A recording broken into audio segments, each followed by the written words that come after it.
오늘 우리가 읽은 이사야서 27장 2절 6절에 있는 말씀에 보면은 포도원의 노래라고 하는 게 또 한 번 등장합니다.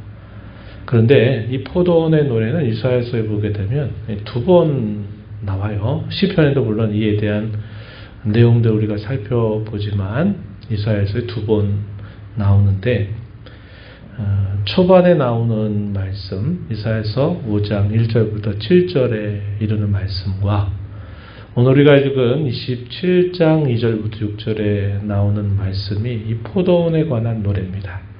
같은 포도원의 노래인데 내용이 선명한 대조를 이루고 있다는 것을 우리가 확인하게 될 겁니다. 이런 선명한 대조가 어떻게 이렇게 되었을까라는 것을 우리가 생각해 보면 우리 사람이 무엇인가를 이루어내는 그 결과치와 우리 하나님께서 일하셔서 일구어내시는 그 결과가 이와 같이 선명하게 대조가 된다는 사실을 우리가 발견하게 됩니다. 그래서 우리는 비록 연약하고 흠이 많고 늘 실수를 번복하는 그런 연약한 인생이고 허물진 백성이라 할지라도 하나님께서 우리 가운데 일하셔서 그가 우리에게 해주실 일들은 우리에게 참 놀라운 일이 이루어지게 된다고 하는 사실을 우리는 알게 됩니다. 그래서 우리는 지금의 이 현실, 지금의 이 상황, 이게 우리의 삶의 전부로 여겨서 살 것이 아니고 하나님께서 우리에게 이루어 주실 그 새로운 일들을 우리가 바라보고 기대하고 살아가야 되겠다 하는 그런 메시지를 오늘 말씀을 통해서 다시 한번 확인하기를 원합니다. 그래서 오늘 우리가 읽은 이사야서 27장에 있는 내용은 두 번째 포도원의 노래인데 그것은 당시 이스라엘 백성들에게는 그날에 이루어질 일이다. 그래서 그날에 부르게 될 노래로 묘사가 되고 있는 것이고 앞서서 이사야서 5장 이하에서 처음 선지자 이사야가 불렀던 이 포도원의 노래의 그는 당시 유다 백성들의 현실, 그들의 영적인 상황을 그대로 드러내주고 깨우쳐주는 일들을 하고 있음을 보게 됩니다. 그래서 우리가 이걸 서로 비교하면서 이 말씀을 보게 되면 오늘 말씀의 뜻이 더 선명하게 우리에게 다가오게 됨을 확인할 수 있습니다. 한번 보실까요? 역사 현장입니다. 이사야 선지자가 부름받았던 때는 우시야 왕이 죽던 해에 부름을 받아 그가 선지자가 되는데 당시의 유다 나라는 아직 말기에 이르는 것은 아니지만 이제 중반을 지나서 계속 역사가 이어지고 있지만 그 역사적인 상황은 밝지 못했습니다. 상당히 어두웠습니다. 하나님과의 관계 면에서 가장 그러하였고 이 하나님과의 관계가 멀어지다 보니까 그들의 도덕적, 윤리적인, 사회적인 삶에 있어서도 결국은 균열이 계속 일어나고 있는 그런 상황이 펼쳐지고 있었다는 겁니다. 그래서 그 당시의 유다의 현실, 하나님 백성들의 현실을 어떻게 보여줄까 할 때 바로 시처럼 노래처럼 하나님이 지어 부르게 하신 노래가 이사야서 5장 1절로부터 7절에 소개되는 내용이었습니다.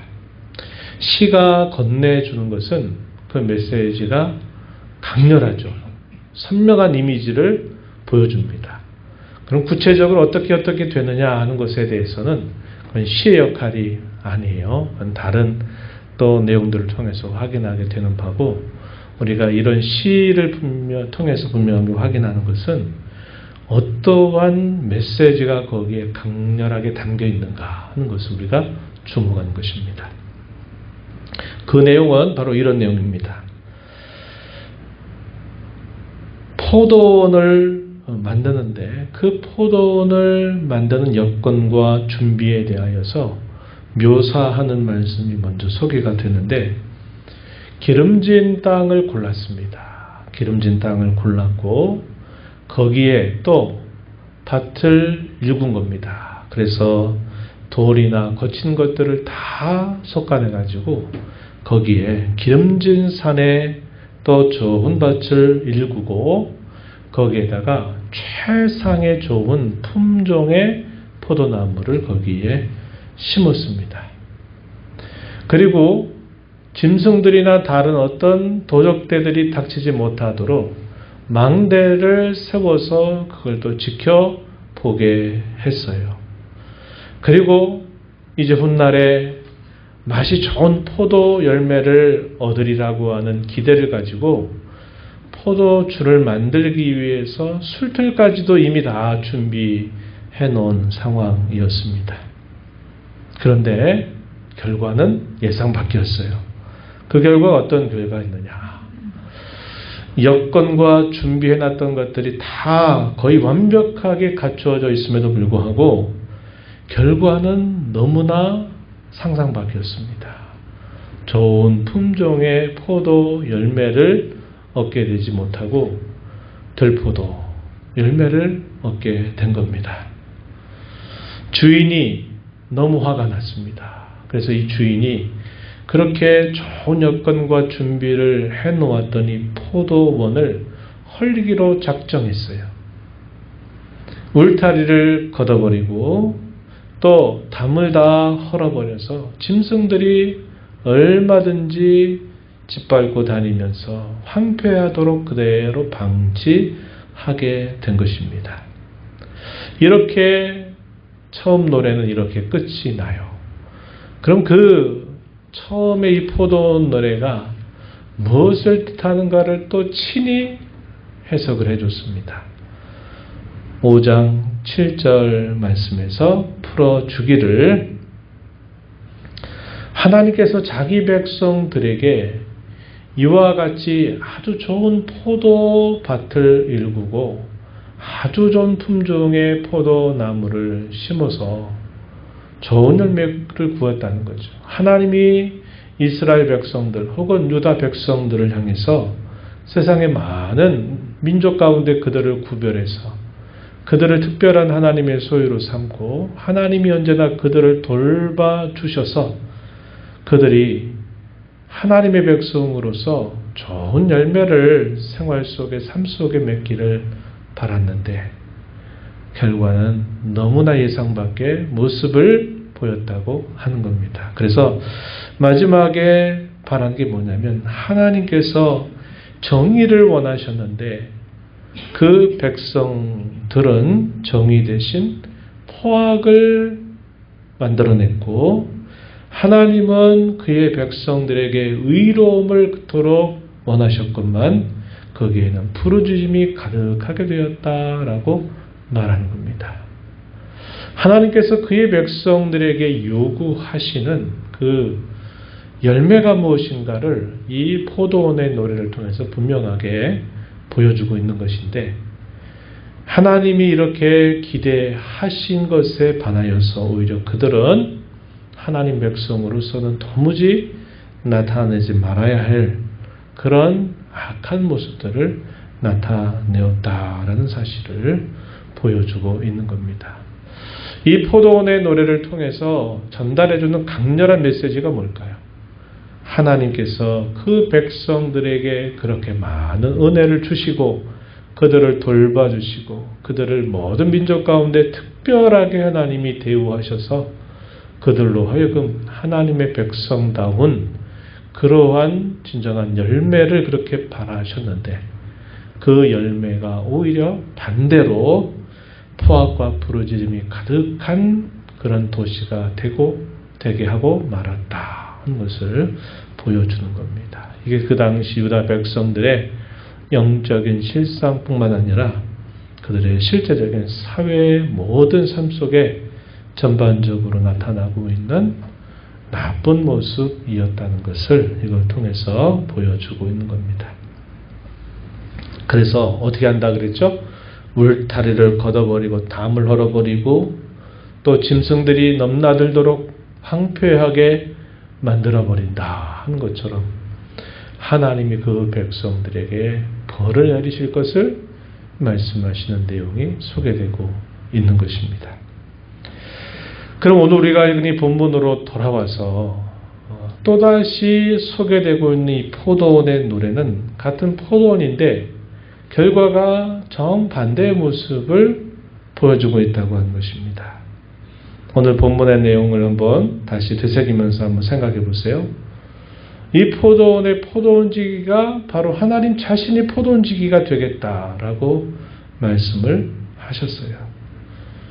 그리고 그 포도원에 대한 모든 것들을 친히 돌보면서 그곳에 있는 것들을 해치지 못하도록 하나님께서 각별하게 대우하실 것을 말씀해 주고 있죠. 어떤 일들이 생기면 생길 때마다 적극적으로 그 일을 대처하시는 겁니다. 그 예가 대적이 되고자 하는 자들에게 대하여서 그들의 대적을 다 제거하시겠다라고 말씀을 하시고 오히려 의지하고 화친하는 것이 좋을 것이다. 이렇게 소개를 해주는 겁니다. 분위기가 다르죠? 첫 번째 노래에서는 모든 여건을 다 준비하고 기다리셨어요. 이제 이렇게 되겠지. 이렇게 되기를 바라고 기대했어요. 그런데 반대 결과를 만들어낸 겁니다. 두 번째 이 포도원의 노래에서는 여호와 하나님이 적극적으로 모든 것 하나하나를 다 이것을 대처하시고 돌보시고 모든 대적들이나 방해가 되는 모든 요소들을 다 그때 제거하신다는 거죠. 결과가 어떨까요? 오늘 우리가 읽은 6절에 보니까 뿌리가 박히고 우미 돋고 꽃이 피어 교실로 땅을 채우게 된다. 이렇게 그 결과를 말해주고 있는 겁니다. 같은 포도원인데 결과는 정반대의 모습을 나타내는 것을 말해주고 있는 것입니다. 그럼 이게 도대체 무슨 관계가 있나 이제 우리가 좀 생각해 봐야 되겠죠. 본문 7절로 한번 가서 보시기 바랍니다. 17장 7절 말씀에 보면은 이렇게 표현되어 있어요. 주께서 그 백성을 치셨던들 그 백성을 친 자들을 치심과 같았겠느냐? 백성이 죽임을 당하였던들 백성을 죽인 자가 죽임을 당함과 같았겠느냐? 반문이죠? 같지 않다는 겁니다. 같지 않다는 거예요. 하나님이 여전히 그 백성들에게 벌을 주신 듯 하여도 하나님은 그 백성들을 향한 하나님이 가지시는 그 백성들을 향한 마음이 분명히 다르다라는 사실을 우리가 확인하게 되는 부분입니다. 이게 무슨 말이냐면 내친다라는 의미가 아니라 하나님께서 그들을 위해서 벌을 주신다는 거죠. 그들에게 더 좋은 것을 주시기 위해서 일정 기간 동안 그들이 여러 어려움을 겪도록 그렇게 하신다는 거죠. 우리가 이걸 두고 뭐라고 그러느냐? 징계라고 부르는 겁니다. 징계. 이사야서 27장 이하로부터 몇 장에 이어지는 내용에서는 이걸 뭐라고 표현했냐면 견책이란 말을 사용했어요. 8절 말씀을 한번 같이 우리 읽어봅니다. 주께서 백성을 적당하게 견책하사 쫓아내실 때 동풍 부는 날의 폭풍으로 그들을 옮기셨느니라. 주께서 자기 백성을 대하실 때 적당하게 견책하셨다. 중요한 표현입니다. 우리가 볼 때는 그건 너무 가혹하지 않느냐고, 그것도 너무 가벼운 거 아니냐고 우리가 그렇게 말할 수 있어요. 다른 사람에 대해서는 그 정도 가지고 안 되죠. 자신의 관계에서는 왜 이렇게 힘들게 그렇게까지 하세요. 이제 이런 태도죠. 그러나 하나님은 자기 백성들에게 적당하게, 적절하게, 꼭 필요한 것만큼, 그 이상도 그 이하가 아닌 적당한 방식으로 견책하신다. 이렇게 말씀하고 있는 겁니다. 뭐가 대조가 될까요? 오늘 우리와 대조가 되죠. 우리는 적당하게 견책을 잘 못합니다. 그죠? 너무 과도하게 하는 경우들이 참 많습니다. 그러나 하나님은 그 백성들을 적당하게 견책하신다. 이렇게 표현했어요. 이런 적당하게 견책하시는 걸 통하여서 어떻게 하시는가? 9절에 보면요. 이렇게 표현했습니다. 야곱의 불의가 속함을 얻으며 그의 죄 없이함을 받을 결과는 이로 말미암나니 이렇게 표현되어 있죠. 하나님께서 적당하게 자기 백성들을 견책하시고 그들을 고쳐서 그들의 불의가 속함을 얻게 하시고 죄 없이함을 받게 하신다는 겁니다. 그들을 더 정결하고 깨끗한 그런 백성으로 하나님이 그들을 세우신다고 하시는 거죠.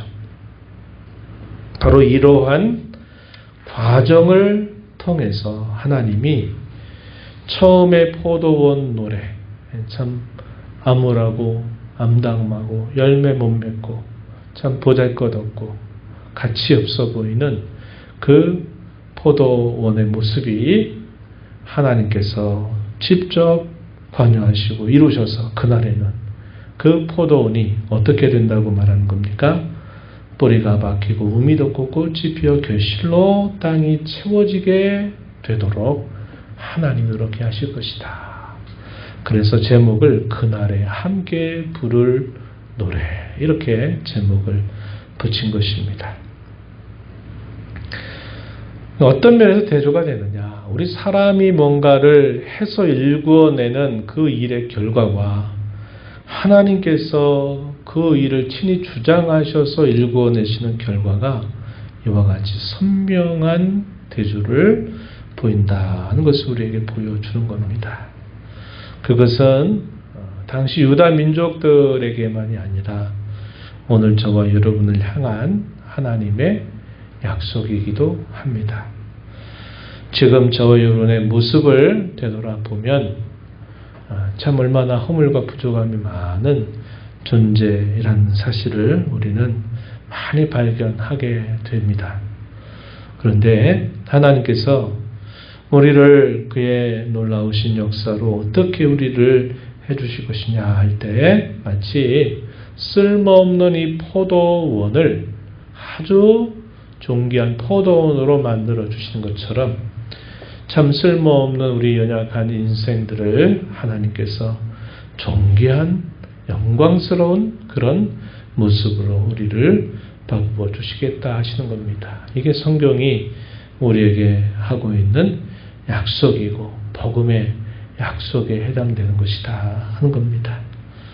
그래서 우리는 지금의 이 모습이 전부다 이런 생각을 해서는 안 돼요.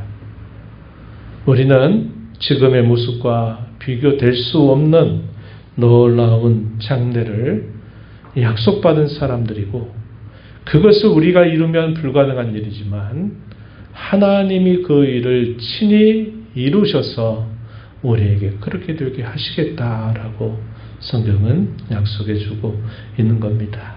그래서 우리가 지금의 이 모습 보고 절망하고 낙심하지 말고 주의 역사로 그의 은혜로 온전히 새롭게 될 우리 자신의 모습을 우리가 기대하고 바라보면서 오늘을 살아가는 자세를 배워야 합니다. 두 번째는 시간이 흘러가면 갈수록 우리가 믿고 의지하는 것이 얼마나 허망한가 하는 사실을 우리는 발견하고 또 발견하게 되는 것입니다. 누구에 대한 신뢰, 누구에 대한 소망일까요? 우리 자신에 대한 신뢰, 우리 자신에 대한 소망, 이 세상에 대한 신뢰, 이 세상에 대한 소망에서 우리가 결코 발견할 수 없고 찾을 수 없는 그런 모습을 우리는 더 선명하게 알아가게 될 것입니다. 그래서 우리의 진정한 신뢰와 소망은 우리 자신에게 찾지도 말아야 되겠고 세상의 그 어떤 것으로 있어서도 우리가 찾지 말아야 합니다. 돈이나 권력과 힘, 거기에 있는 건 아니고 사람들의 정보와 지식의 그 홍수 같은 곳에서 우리가 뭔가 진정한 신뢰와 소망을 찾을 수 있다라는 생각을 우리가 일찌감치 버려야 하는 겁니다. 우리 소망은 오직 하나님 안에서, 우리의 유일한 신뢰의 대상이신 하나님 안에서 우리는 언제나 찾고 의지하는 자세를 갖고 살아야 한다 하는 겁니다. 지난주 우리가 살폈던 말씀 떠올라요? 시편 39편에 있는 말씀을 우리가 함께 나눴습니다. 다윗이 아마도 그의 임종이 가까이 왔을 때 그의 몸이 아주 쇠약하고 그러할 때 그가 인생에 대해서 고백하는 메시지를 보면 얼마나 우리 인생이 허무하고 무가치한가, 얼마나 허망한가, 허탄한가 하는 것을 분명하게 보여주고 있죠. 우리 인생 그렇게 허망하게 빨리 지나가는 인생에 지나지 않고 우리 인생이 늘 하나님 앞에 죄로 인해서 이 죄를 벗지 못하는 그러한 공고함을 가지고 살아가는 인생이라는 사실을 그가 고백합니다. 그러면서 그때도 말했어요. 세상에서 이런 정도 느끼면 어디로 갈까요?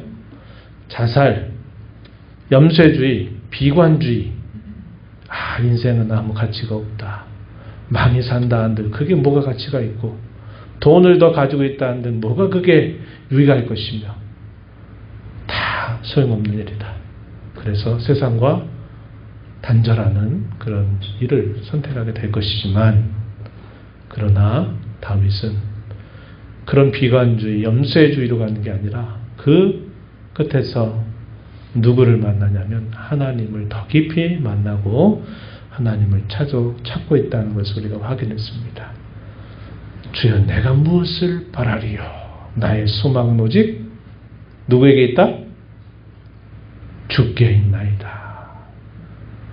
오직 하나님께 있나이다. 당신께 있나이다. 이렇게 그가 고백하면서 오히려 그 절망과 그 한숨과 그 한탄 속에서 오히려 하나님을 더 깊이 신뢰하고 소망하는 그런 결말을 그가 우리에게 잘 보여주고 있는 것입니다.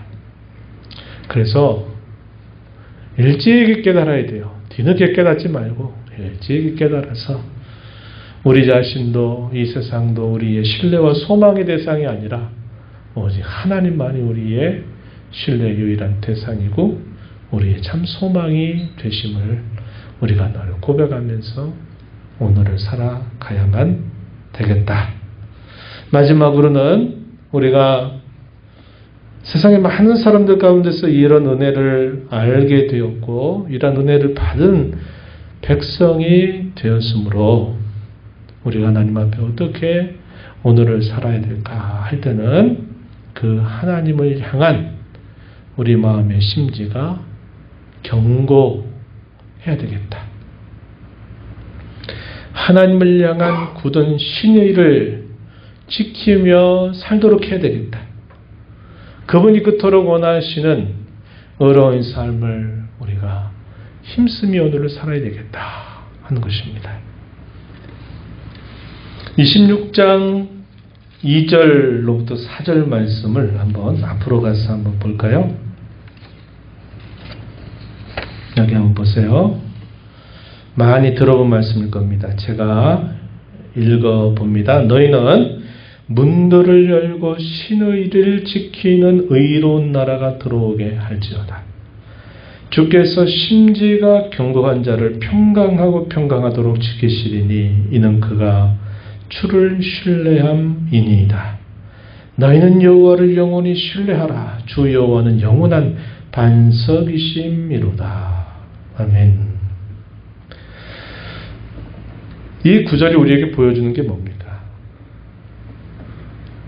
3절에 특별히 3절 주께서 심지가 견고한 자 평강하고 평강하도록 지켜주실 것이다. 왜냐? 그가 주님을 신뢰하기 때문이다. 이렇게 말합니다. 2절에서 뭐라고 말합니까? 신의를 지키는 의로운 나라가 들어오게 할지어다. 이 말은 심지가 견고한 자의 모습을 또 다르게 묘사해주고 있는 표현이 되는 겁니다. 주님을 향한 심지가 견고한 사람, 그 사람 속에는 평강의 평강으로 이어지도록 하실 것이다 하는 겁니다. 우리가 이 흔들리는 세상 속에서, 또 흔들어대는 세상 속에서 우리가 흔들리지 않고 요동하지 않는 삶을 살고자 소망하고 바란다면 우리는 주님을 향한 우리의 마음의 심지를 견고하게 해야 되고, 신의를 지키고 의롭게 하는 일에 힘을 기울이며 살아야 한다 한 것입니다. 오늘 우리가 새벽 시간에 다니엘서 5장에 있는 말씀을 읽으면서 바벨론의 마지막 왕이었던 벨사살, 잔치를 벌여서 자기 왕권의 강화를 위한 좋은 기회로 여기면서 잔치를 벌이고, 성전에서 예루살렘 성전에 가져왔던 성전의 기물을 가지고 거기다가 술을 따라 마시면서 자기가 만든 그 신들을 칭송하며 찬양하는 자리에 사람의 손가락에 나타나가지고 딱 아무글자가 딱 써지는 광경이었죠. 메네 데겔 우바르신. 왕의 무게를 재어보니 가볍다 한 겁니다. 그래서 나뉘게 될 거다라는 의미였어요. 그날 밤 벨사살은 죽음을 당하면서 바벨론 나라가 망하게 되고 메대와 바사 나라가 일어나게 되는 그런 대전환점이 있었던 겁니다. 그 심판의 이유가 뭐라 그랬어요?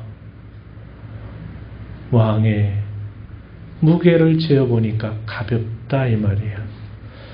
이사야서 오늘 우리가 읽은 26장 3절에서 심지가 견고한 자, 대조되는 뜻이겠죠. 그죠?